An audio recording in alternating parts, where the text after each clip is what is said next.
राज्य कर्मचारी संयुक्त परिषद उत्तर प्रदेश के अध्यक्ष श्री हरिकिशोर तिवारी जी मौजूद हैं और जो पहले डिप्लोमा इंजीनियरिंग संघ के अध्यक्ष भी रह चुके हैं और जो हमें हर मुसीबतों से पहले भी बचाते आए हैं।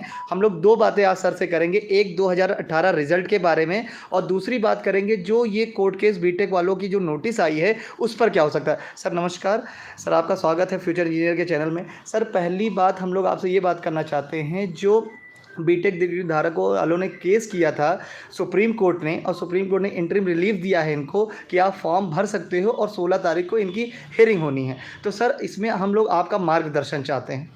देखिए, इसमें कभी भी उत्तर प्रदेश की अगर हम बात करें तो ये डिग्रीधारी यहाँ पर आपकी जगह नहीं आ सकते। इतना हम लोगों ने लड़ लिया है, आप लोग भी हमारे साथ रहे हैं और सुप्रीम कोर्ट तक से निर्णय हो चुका है। इसमें उत्तर प्रदेश में हम लोगों के यहाँ पहले नियमावली हुआ करती थी इसेंशियल क्वालिफिकेशन नहीं था। पहले था मिनिमम क्वालिफिकेशन, डिप्लोमाधारी हो सकता है, यही बन सकता है। हम लोगों ने 2013 में इसको परिवर्तित कराया शासन से और इसको करा दिया मिनिमम क्वालिफिकेशन की जगह इसेंशियल क्वालिफिकेशन करा दी। इसेंशियल क्वालिफिकेशन डिप्लोमा होगा वही आदमी भर पाएगा। तो इसेंशियल क्वालिफिकेशन अगर डिप्लोमा नहीं है, अगर खाली डिग्री है तो नहीं आएगा। इस कारण हम लोग हाई कोर्ट भी जीतते रहे और सुप्रीम कोर्ट भी जीतते रहे। आज की तारीख में आप सुप्रीम कोर्ट जीते हुए इस मुद्दे पर, और आपने देखा पिछली बार हम लोगों ने तमाम सारी लड़ाइयाँ लड़के आप लोगों को निजात दिलाई थी और लोक सेवा आयोग, अधीनस्थ चयन आयोग सबसे लड़े थे और सबने भर्तियाँ रेस्ट कर दी थी। और बल्कि आप इस बात के अच्छे लोग हैं, यहाँ उत्तर प्रदेश के लोग हैं कि जिनको कम से कम भारतवर्ष में सब जगह लगभग लागू होने की स्थिति में है, परंतु उत्तर प्रदेश में भी लागू नहीं हुआ है। तो इसमें कोई चिंतित होने की बात नहीं। इसमें आपके पास बेस है सारा का सारा, तमाम लड़ाइयाँ आपके पास, तमाम जजमेंट बड़े बड़े आपके पास मौजूद है। कहीं ना कहीं आपकी सिलेक्टनेस, हम लोगों की सिलेक्टनेस रही है जिसमें हम लोग तालमेल नहीं बैठा पाए और वो कहीं चुराकर छुपाकर तथ्यों को लेकर वो उन्होंने ये हमारा आज ये आदेश करा लिया। लेकिन इस पर लड़ने की आवश्यकता है और हम समझते हैं आप लोग फिर भी हम लोग मिलकर सब लोग इसको जीतेंगे, उसमें कोई चिंतित होने की आवश्यकता नहीं, इसको ठीक करा देंगे। जी सर 2018 का जो वैकेंसीज़ आई थी उसमें आपसे एक बार पहले हम लोगों की 2 साल पहले बात हुई थी, तो आपने परीक्षा कराने के लिए उस पर भी बात की थी और लेटर भी लिखा था जो हम लोगों ने दिखाया भी था।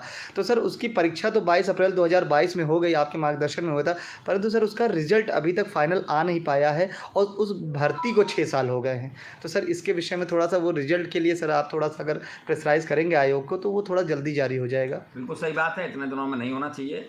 बहुत बड़ा आयोग है। अभी मैंने सूचना के अधिकार में आयोग से मांगा था पिछले वर्षों में, तो वहाँ 3 वर्षों का आंकड़ा मैंने मांगा था, तो कुल 34,500 भर्तियाँ उन्होंने की थी। वहाँ कभी पद खाली रहता है, कभी वो लोग काम नहीं करते हैं, जबकि करोड़ों रुपया उसके ऊपर हर साल खर्च होता है। इस बात के आंकड़े सारे हम लोगों ने निकाल कर सरकार से बात भी की थी और हम समझते हैं, अभी मेरी जानकारी में ये बताया भी था आप लोगों ने, मुझे पता नहीं था कि भर्तियाँ होंगी कि नहीं हुई आपकी, लेकिन अभी फिर से पता लगा है। हमने कुछ कागजात आप लोगों से मांगे हैं कि 2018 में जो आपका निकला था अपॉइंटमेंट का, अखबारों में निकला था, वहाँ से शुरू करके कुछ चंद पेपर हमको दे दें जिससे इस केस को हम वहाँ उठा सकें और अच्छे स्तर पर हम उठा देंगे। और हम समझते हैं कि अच्छे स्तर पर उठाकर इसकी जल्दी भर्ती कराने का हम लोग पूरा प्रयास करेंगे कि आपका रिजल्ट आ जाए और आप लोग अच्छी जगहों पे जिनका हुआ है वो सब लोग समाहित।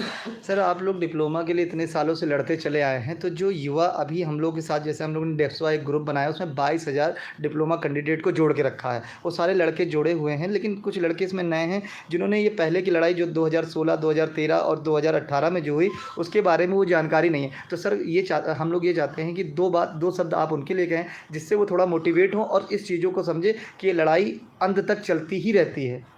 देखिए, ये सरकारें हैं और आप बेरोजगार, ये मान के चलिए, बेरोजगारों की बहुत बड़ी फौज आपके इस प्रदेश में है, देश में है, और आपकी तरफ देखने वाला कोई नहीं है। आज की तारीख में आपने देखा है कि आउटसोर्सिंग की तरफ सरकार जा रही है।